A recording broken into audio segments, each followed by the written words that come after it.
Welcome to the People of AI podcast, showcasing inspiring people with interesting stories in the field of artificial intelligence.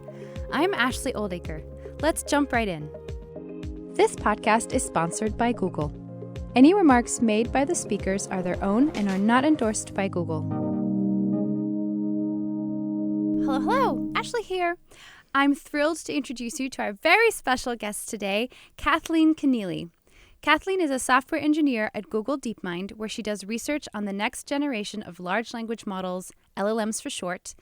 And previously, she conducted research on AI-based chatbots as a grad student at Stanford University. She joined Google Brain after graduating and has since worked on large-scale training infrastructure, researched novel techniques for deep learning, and developed open large language model development.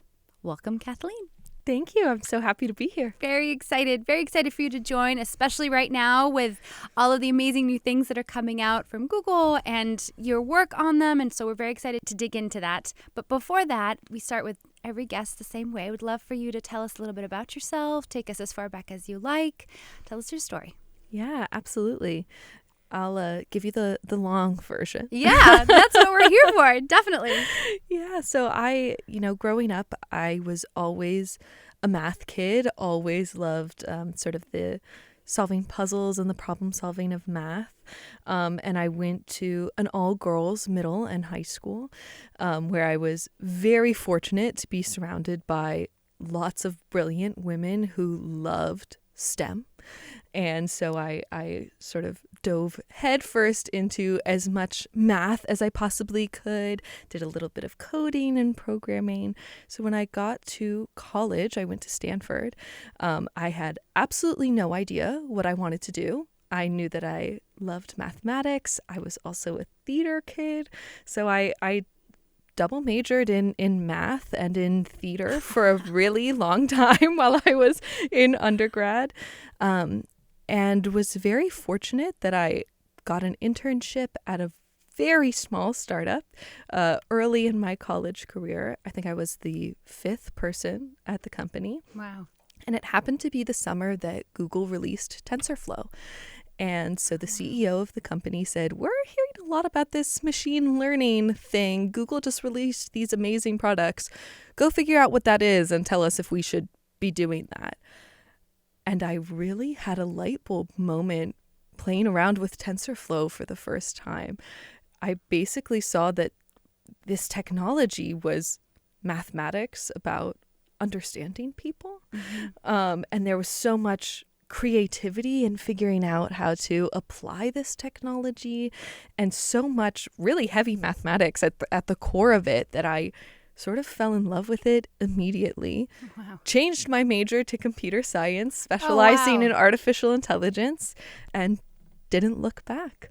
And That's in incredible. particular, I always was fascinated by machine learning focusing on language and text. I think through theater, I'd really fallen in love with language and how it reveals really interesting things about who we are as people and as communities.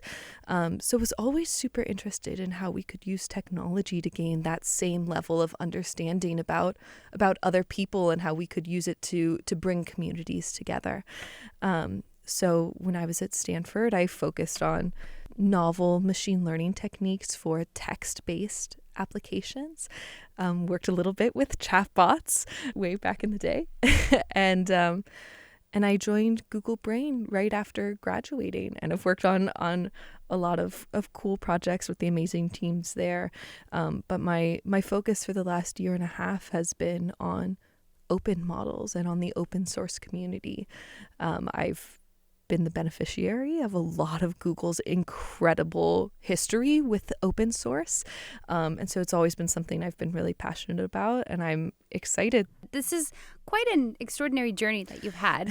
So Thank you. So, I mean, not to sort of jump in on stereotypes here, but you typically have students who are interested in STEM and students who are interested in the arts, and very rarely do they kind of cross over. And I would love to go back and understand like this interest of having both. I mean, I'm really curious as to how you combine those two and sort of the bridge of the interest between the math and the theater arts? Oh, what a great question.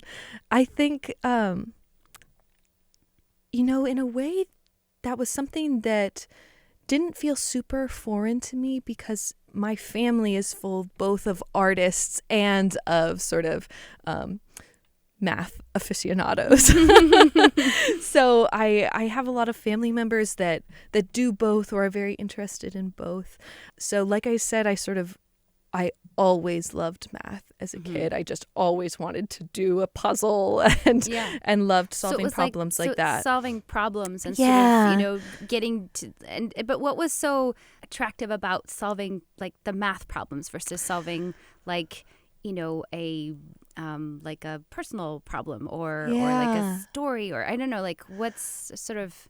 It's very theoretical. It's very like math is something that I think is very beautiful. One of my favorite teachers of all time, a math teacher, we very rarely ever looked at a textbook. Instead, when we wanted to learn about math, he would point us to something in nature that demonstrated the mathematical concept that we were talking about. Oh, wow, like what? So when we were talking about, sine waves and what is a sine wave, and they sort of go like this, he brought a guitar to school every day that week, and we would watch slow motion videos of each other playing the guitar to see how the strings of the guitar make a sine wave and how that's correlated with sound.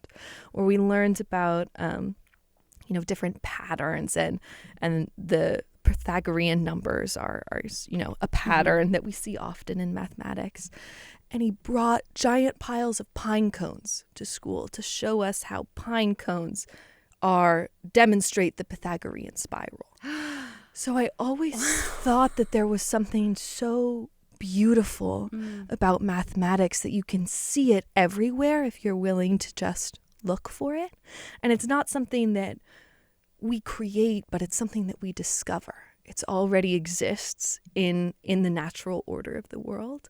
So I always felt like when you're solving mathematical problems, you are solving the problems of the world and of the natural world.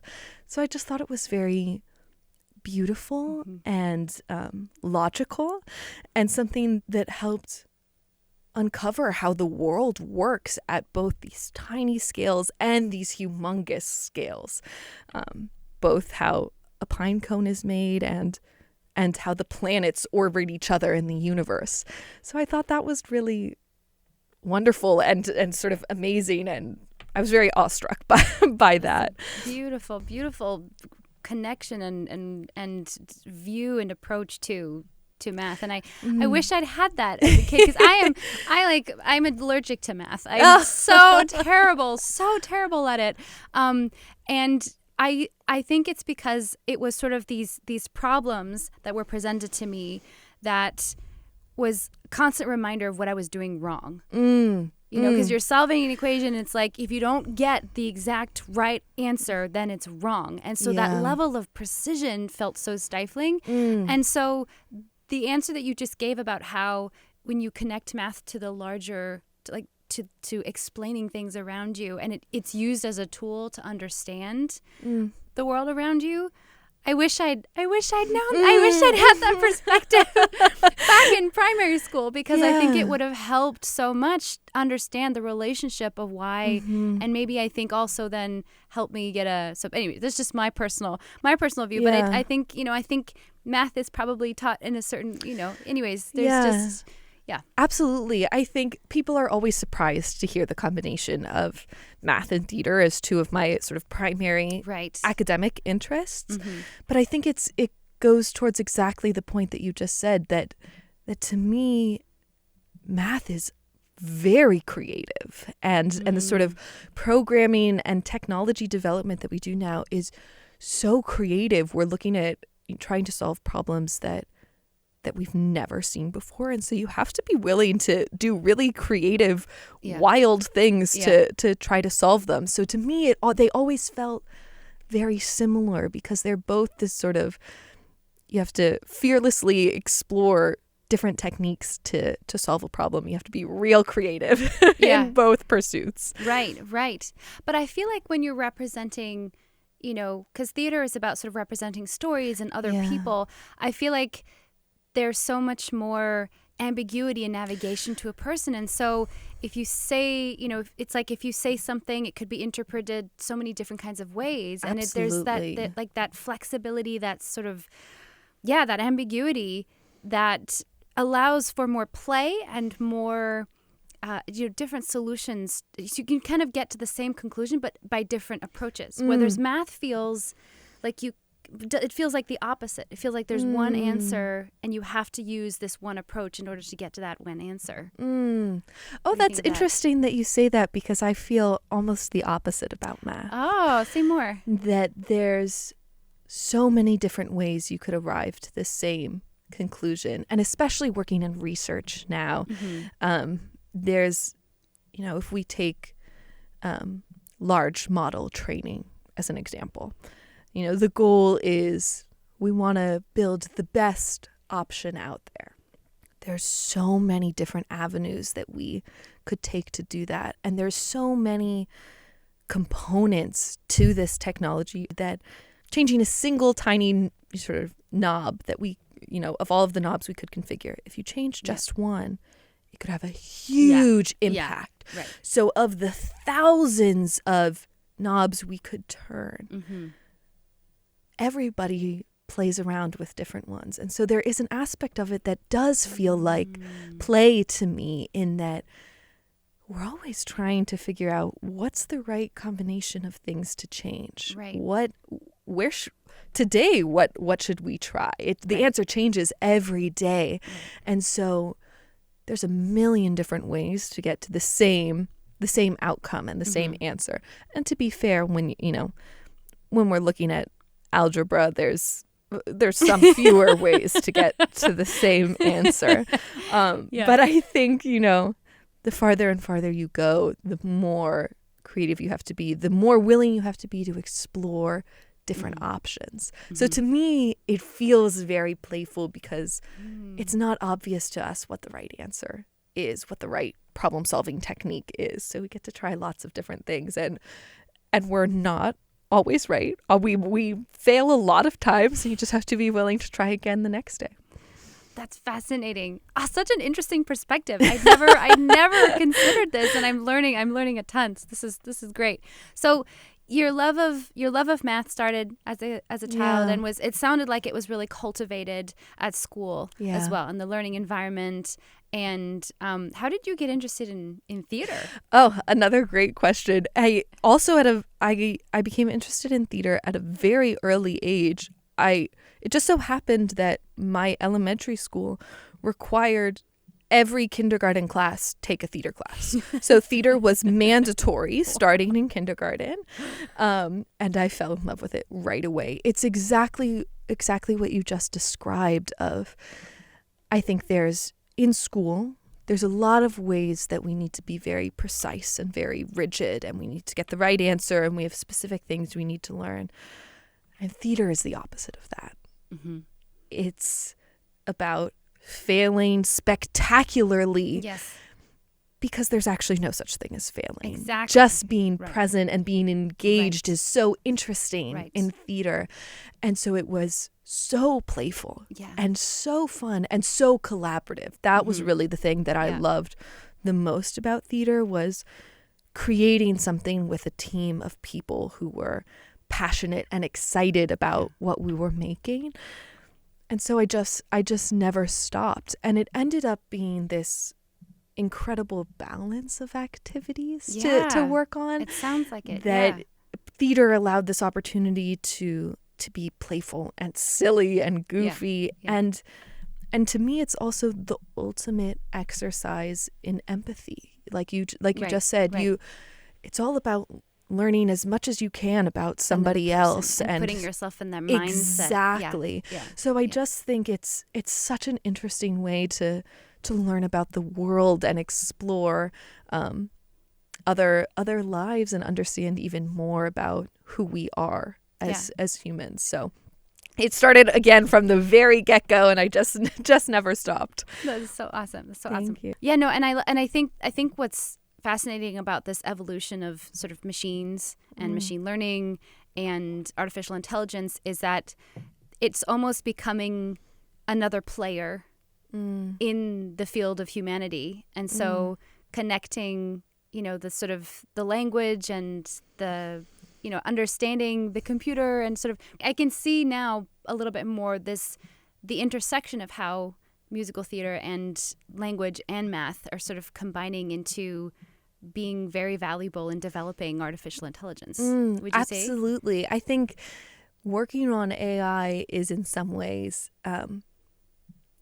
an exploration of humanity and what it means to be human, what it means to be intelligent, what role AI should play and how it interacts with humanity.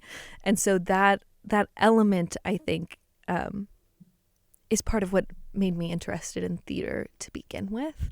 So it's interesting to see those same questions coming into play now with AI.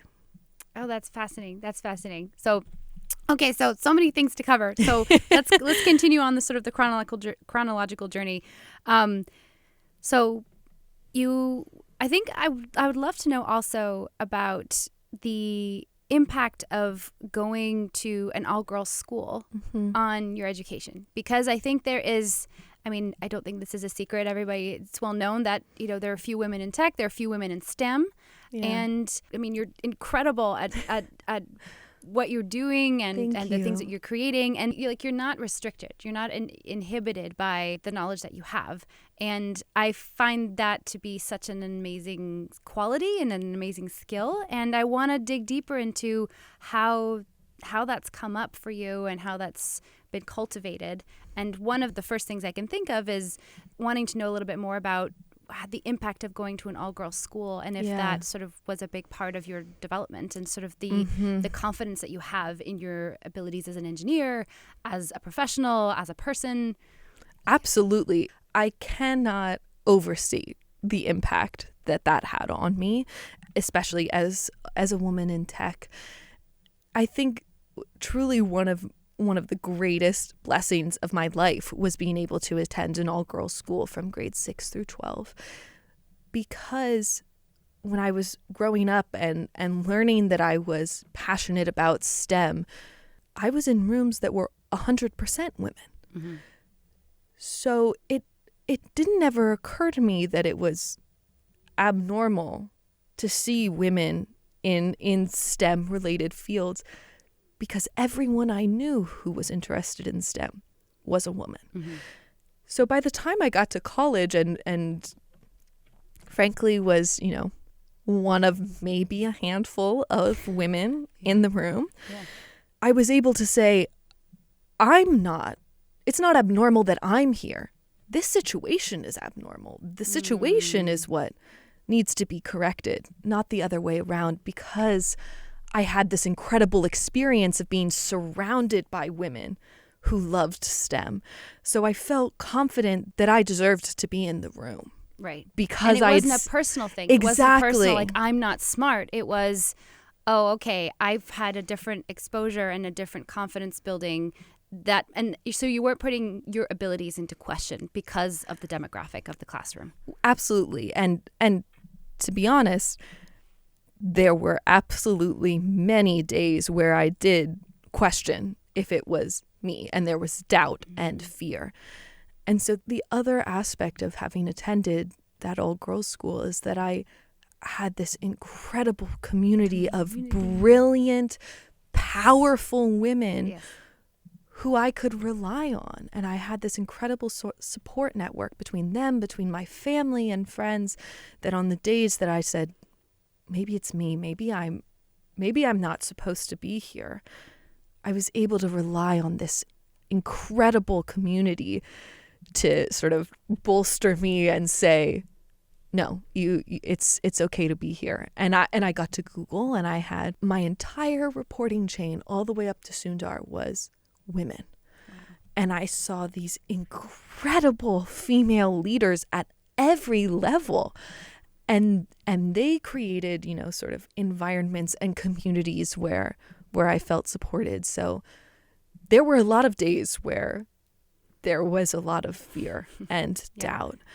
And I was incredibly lucky to be able to rely on so many of the people who came before me, the people who were having the same struggles as me. And that community was really unbelievably impactful. Yeah.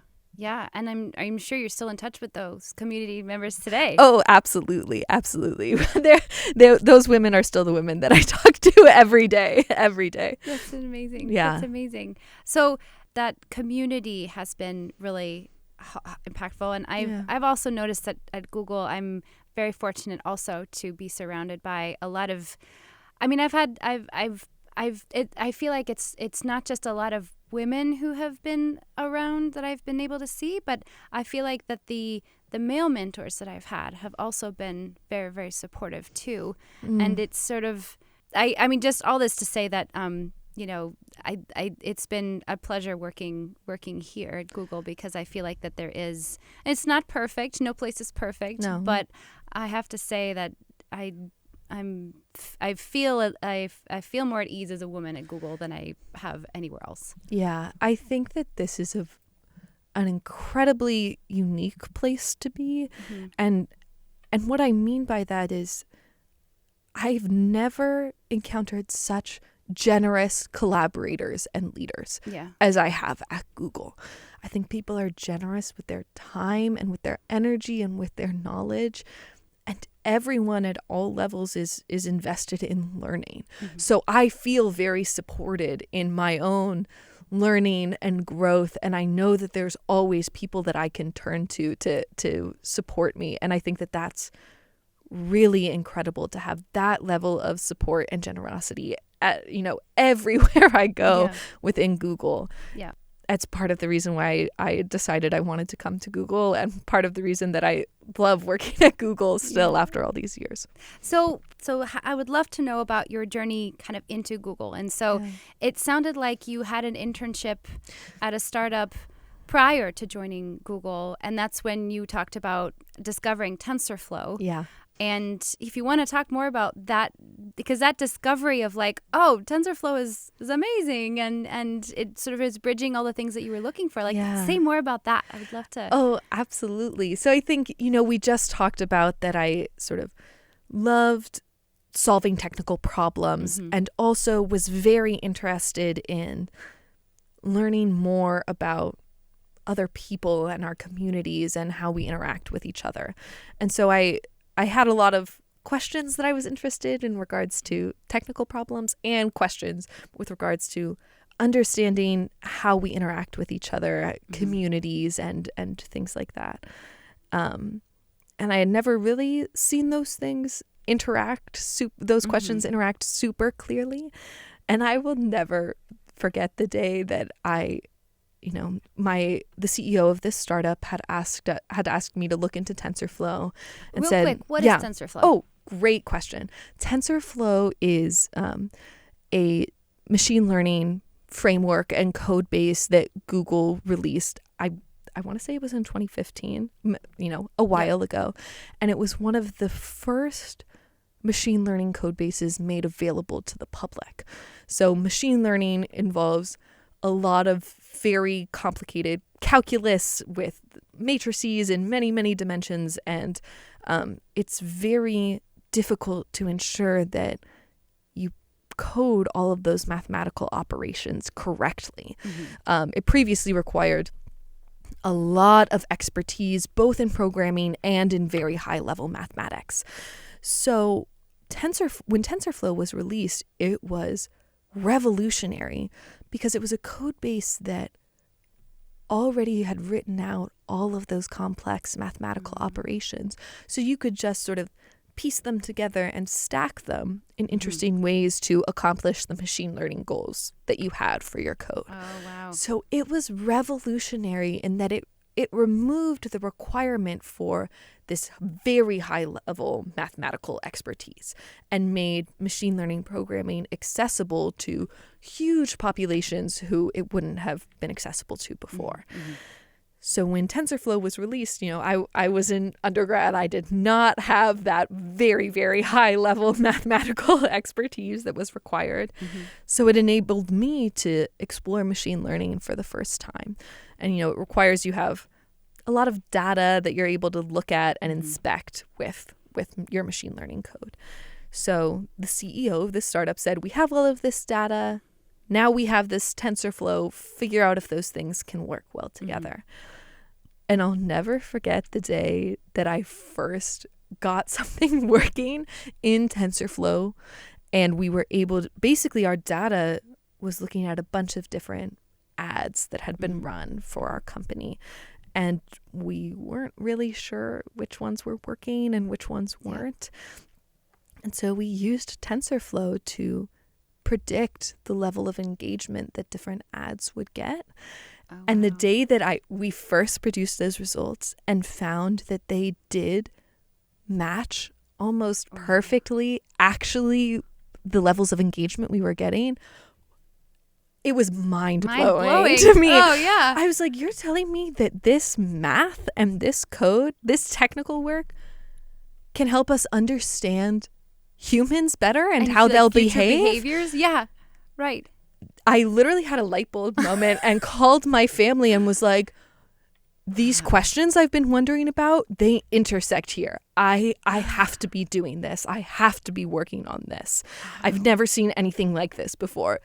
And literally went back to school, and that first week changed my major. It was like, this is what I'm going to be working on. It was mind-blowing to me, and a credit to Google's history of open sourcing code and these ecosystems, because otherwise I would have had absolutely no idea that this was something that you could be working on. And it truly was an unbelievable light bulb moment for me. Yeah, I can see it in your face. Like you just like, I'm like there with you. Like, I'm excited too. Oh, that's incredible. So thank you. So you then go to college, you change your major. So where does the intersection of large language models and sort of language come into play? So you change, you go into computer science with a focus on machine learning. Yeah. And so where does the language component come in? Yeah, that's a great question. So at Stanford, the artificial intelligence course load is essentially requires or very heavily recommends that you try out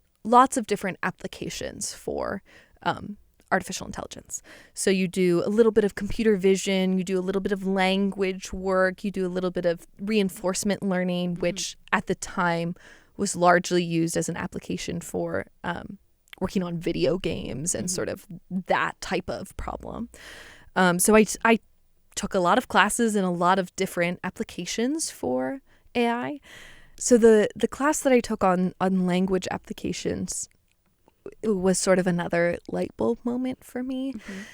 And explain a little bit what that is, like the context of like learning like language component in machine learning. Yeah. The class focused on sort of the history of the types of problems that we tried to solve in sort of ML for language. Because our techniques changed and developed as the problems that we were working on grew in scope. But that's like, sorry, that's sort of when I think about machine learning and language, the most obvious thing I think about is like Translate, Google Translate, right? Where you're inputting a word, and it's the behind the scenes is a machine learning model has access to all of this data, this translation data, that then can match the word hello in English and translate it into French, for example. Yeah. Right? So that's sort of what I think of as like a direct product application of language and machine learning. Totally. So that was one of the first major categories of language applications for machine learning, but it actually started even smaller than that. Once we got to translation, that was a huge breakthrough moment in ML for language. But it started even smaller than that with this problem, which is code obviously functions in zeros and ones, right, and it's the binary, quantized. Right. Yeah. So we operate in numbers, yeah. in code. So language is very tricky in that it's very difficult to translate, for example, a single word into what should that be in zeros and ones? Right. It's not obvious. And so it started as, how do we essentially encode words in a programming language so that the way we encode them is meaningful? We could assign every word in existence a number, 0, 1, 2, 3. Right. But That would that's take not, forever. but it would take forever, and we would lose a lot of important things about language. Right. It's good to know that pretty is a word that's similar to beautiful. We want to encapsulate the meaning of words in some way. So one of the first major problems that we had to work on was, how do we encode the meaning of words in code? And this is actually a problem that was largely solved by Google and by an algorithm called Word2Vec, which was then open sourced and made available to the entire ML community. And it's essentially an algorithm that takes in a word and outputs, a series of numbers that says, this is the value of this word. And This is like what the computer understands. it to exactly. be. And Yeah. so computers can understand that series of numbers and tell you lots of interesting things about the meaning of words, about synonyms and antonyms. So it started, this class started with this question: how do we encapsulate the meaning of words so that a computer understands them And understands the deeper meaning of it. and understands how Yeah. words are related to each other, what order you might want to put words in, the grammar of different words. And then, so we studied the Word2Vec algorithm from Google, which, thank goodness they open sourced it, because that then is the foundation that all other language algorithms are based on for machine learning. So it starts with this very specific problem. And once you understand words, then you're able to build up to harder and harder problems like translation. So now that we know what these words mean, we can flip back and forth between words in different languages and put them together in interesting ways. And then once we can sort of do translation, maybe we can just start generating text in meaningful ways. We can have a chatbot that can give you a response to sort of the prompt that you've given the chatbot. We can have AI that starts writing stories, and we can start stringing together words in interesting ways that are meaningful to the humans reading them. But it all sort of started with Word2Vec as one of the major breakthroughs that enabled then future deep learning technologies to be developed. That's fascinating. Yeah. And to be fair, there was decades of research before Word2Vec leading up to that breakthrough moment. So starting in the 50s. Yeah. But I point to that as one pivotal moment for when we start seeing machine learning work for language and for text. Wow, that's fascinating. Yeah, I mean, you can, I think, with technology, it's like, what is the starting point? Well, they're really, where do you want to go? Farther and farther exactly, back. Yeah, exactly. So you said that there was this light bulb moment. Yes. So take us to that. Take us to that moment for story number 2. I think, yes. Thank you. I forgot that was the original question. In this class, we're learning about what is the meaning of different words. How can we make a computer understand the richness of language? And that exercise felt very similar to theater for me, where you read a script and you just have these plain words on a page, and you're able to extrapolate all of these interesting things about a particular character, how characters interact with each other, familial units, communities of whatever the script is.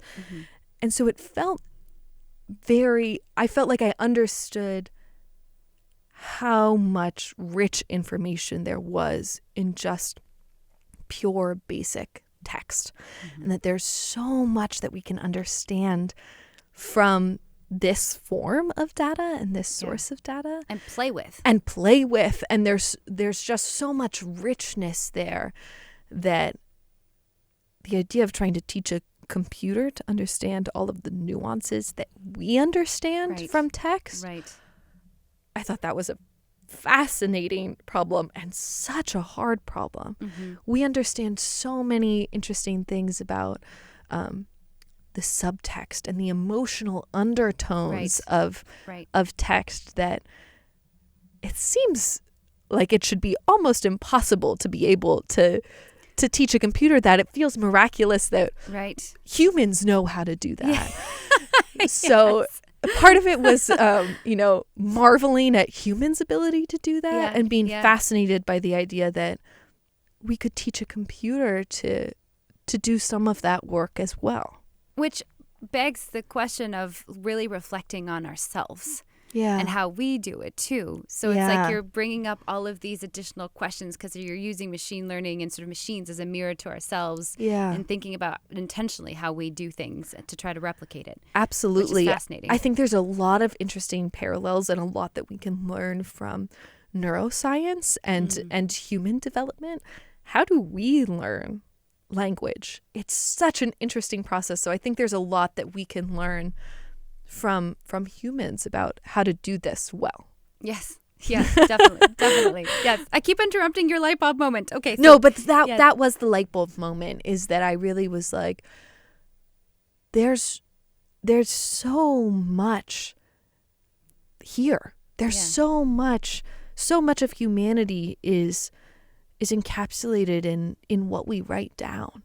And we have centuries of amazing writers and poets who have done the incredible work of writing down the experience of humanity through text.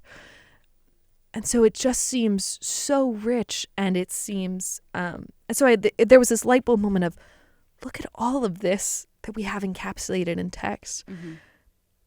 And look at how little we understand right now in technology. We have so far to go to catch up to humans in this way. So that was a light bulb moment of wondering if it would ever be possible to understand text the way that humans do, and to teach a computer to do that.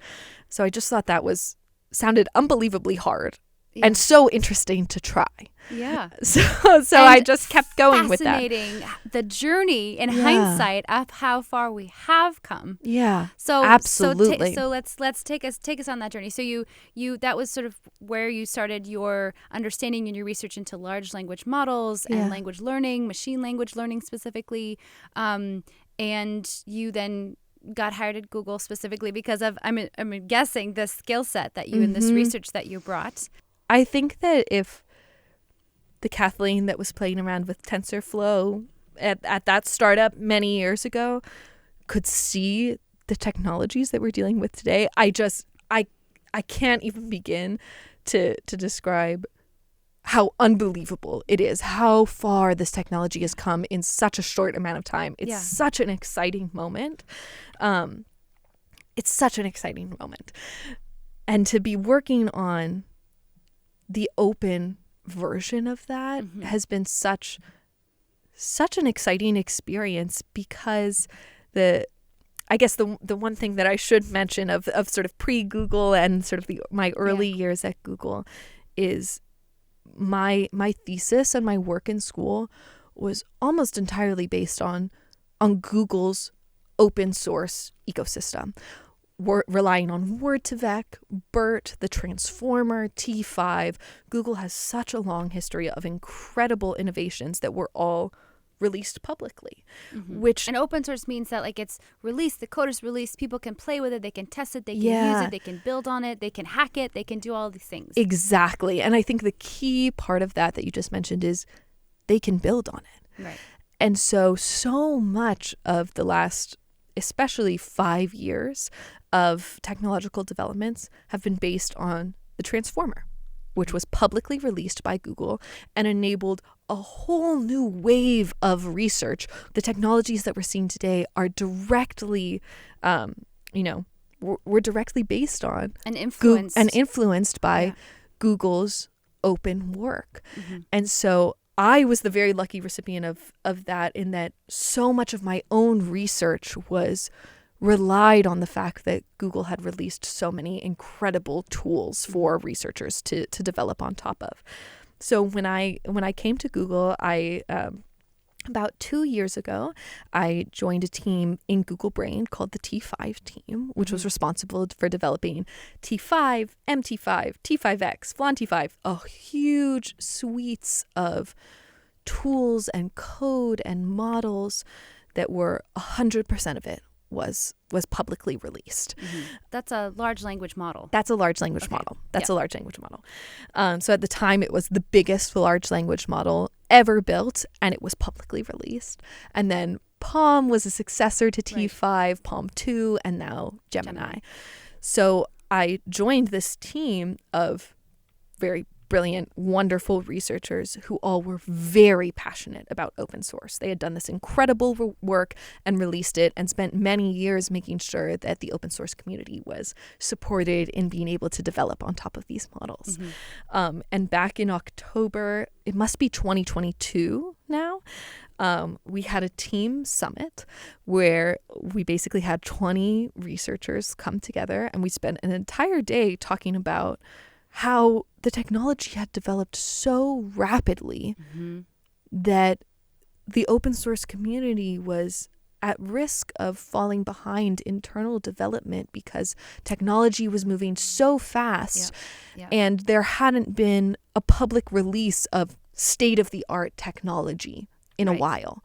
From Google. Yeah. And so we had been talking about how impactful open source was. And we had this, this great day of conversations. And I left this day and was like, okay, we can do this. Yeah. We should do this.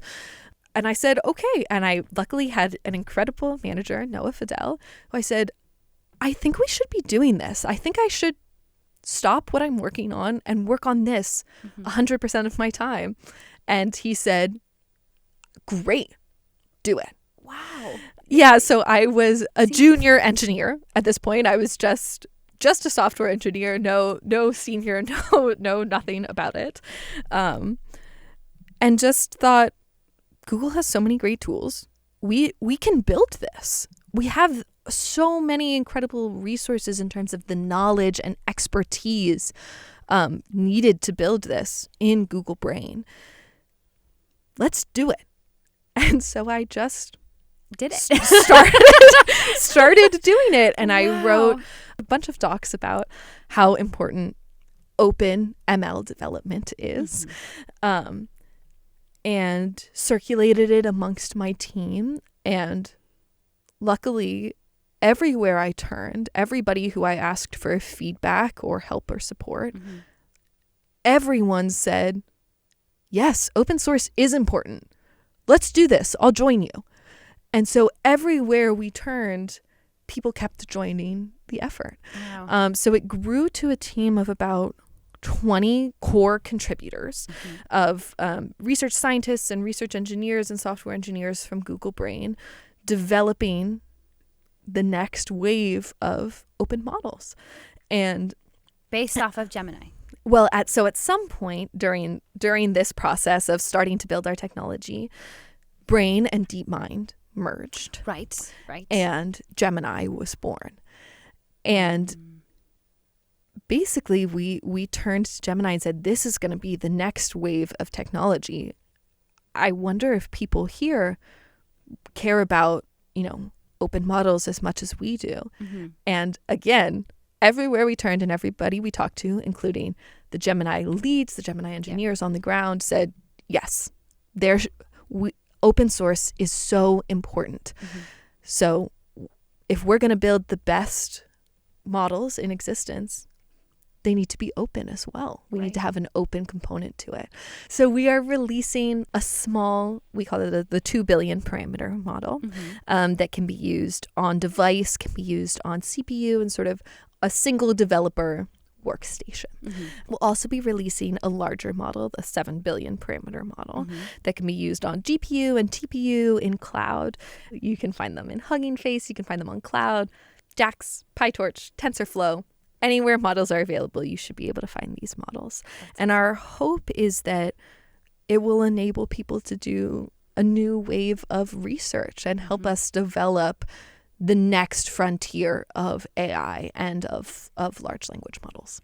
This is very exciting and also a very good segue because there is sort of this AI spectrum, which I feel like has been growing, of sort of folks who on one end are very concerned about, like Jeffrey Hinton even, is openly talks about how concerned he is about the impacts of this technology. And then you have folks like Sam Altman, for example, who are very, very pro and sort of an accelerist and want to move this forward. And then you have folks like Dr. Fei-Fei Li, who's kind of is a sort of human-centered AI who's kind of in the middle, who believes very strongly in the power of it, but who also does see the concerns. And so I would love to know, I guess, your personal stance on where you fall within that spectrum, and then also maybe talk about sort of the future and the implications of open sourcing too. So let's start first with the sort of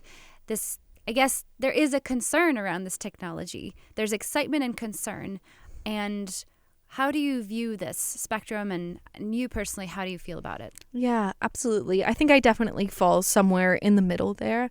I think the impact of this technology is going to be huge. We're already seeing it shift the way people work, the way people interact with the internet. Right. We're seeing already massive impacts of this technology. And so that's a double-edged sword. So I think we have to be very aware that if there's going to be a huge impact, we need to avoid having a huge bad impact. We don't want to harm people. We don't want to hurt economies, societies, institutions. So I think because of how large the impact is, we have to be aware of the risks that we face so that we don't go into any of this technological development blindly. Right. We need to actively avoid any of these sort of very risky outcomes. And so did you go into training into this concept of open source with that mindset already set in place? Absolutely. Yes, for sure. This is something that I think we talk about all the time at Google, about how to build safely and responsibly. So this is something that we are always talking about, always thinking about from the very get-go, back when it was just me and Noah and Tress. We were having this conversation and writing these documents about safety and responsibility from day one. Right.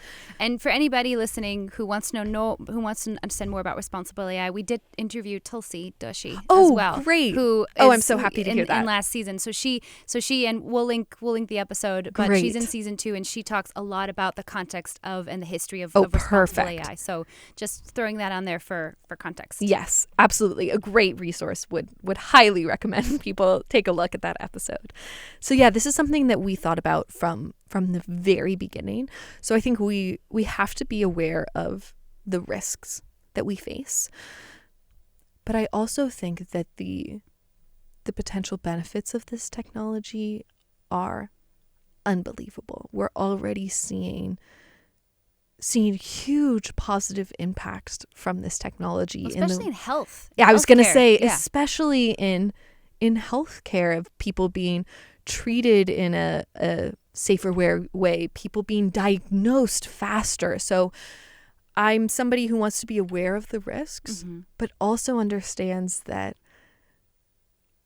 there's huge hope for this technology that I want to make sure that we are able to capitalize on and that we can deliver these massive benefits universally. Well, you yourself have benefited. Yes. Right? You were saying, your whole work, your whole career in many ways was built off of the fact that this technology was open source. I mean, it's part of research. It's part of advancement. Being as transparent as we can be about the techniques we use to develop these models allows us to do really rigorous science. It allows us to really thoroughly evaluate and analyze these models, to pinpoint the places where they fail, to provide ecosystems where we can develop better, safer techniques. In particular, I think we've seen the field of privacy research for ML has largely been fueled by open checkpoints, by open ecosystems. And that's a hugely important area for future research investment. Right. So I think I think we'll continue to see that by opening these checkpoints.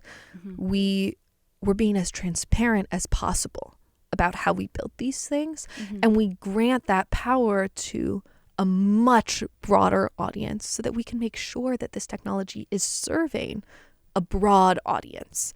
We don't just limit the benefits to a small group, and we don't limit the risks to a small group. We want to make sure that people are universally benefiting from this technology. So I think by enabling rigorous scientific evaluation and development of this technology, we'll only continue to build safer and more responsible models. Yes, I believe that too. I think that I believe that too, and I'm definitely an optimist, and I'm also a big optimist and a believer in society at large. That because I think one of the risks is you release this technology, it's made as safe as possible, but there's no control over how people are going to use them. Absolutely, right, and that is one of the risks. And I mean that goes without saying for any piece of technology that you release, but because these models in many ways are so powerful and there's a different dynamic to them than there has been, I think, with other technology. That is just one of the things I think about is people using these for their own gain or for various reasons. And so I agree with you. I think, I'm an optimist about this technology, but it's not enough to just be optimistic that people will use it well. Right. And so we've worked incredibly hard to make sure that we're accounting for the ways that this might be misused, but we're making sure to assess the different risks associated with opening these models. So while I'm optimistic, it's not enough to just be optimistic. We have to put in the work to make sure that we're building safe models, we're building responsible models, and that as much as we can, we're minimizing any risk that might occur by opening these models up publicly. And of course, Google has a very thorough responsibility and safety process. So we've, these... Well, and because of its history too. I mean... Exactly. So we've gone through sort of as much red teaming, which is, hacking the models to see if they break, and if they break, how we can fix them. So we're very fortunate that Google has such clear processes here and so many people working on safety and responsibility that we've been able to bring them on to the development of these models. Yeah, that's fantastic. And ultimately, I also trust that humanity will put things in place. Like one of the examples I keep coming back to is, when we developed the car, we had to develop road signs and the car kept on being reiterated upon, and seatbelts were implemented and airbags were implemented. So from a tech perspective, that kept on being iterated for safety. But then society had to sort of also put in place, like I said, traffic lights and stop signs. And so I'm an optimist in the sense that I also believe that society will come together to help us in that process too. I think it's just so new. So we're sort of still figuring it out. So speaking of the future, we'll close out with my last question is, I think, what's next for you, Kathleen, and where are you, what are you excited about? Is there like a next big thing for you? Or is it a secret? That's such a good question.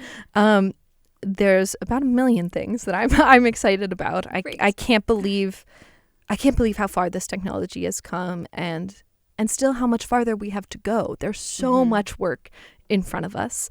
As for what's next for me specifically, that's a secret for another podcast episode in the future. Excellent. TBD will hopefully have updates there to publicly announce at some point in the future. Great. Yeah.